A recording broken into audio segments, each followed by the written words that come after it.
really quick, easy thing you can do at home is sour cream. So I've got 300 mils of double cream. I'm going to take about 60 grams of natural yogurt. 34, 60 grams, and 2 tablespoons of vinegar.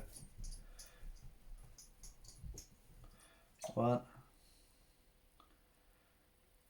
2, and mix that together, and it's in fact crazy how fast you can see that thickens. Look at that. That's, I mean, it needs to sit overnight to be finished, but that's basically done. We'll put that in the fridge overnight and we'll have sour cream tomorrow.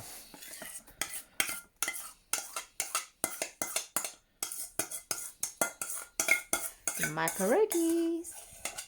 Huh? For my pierogies.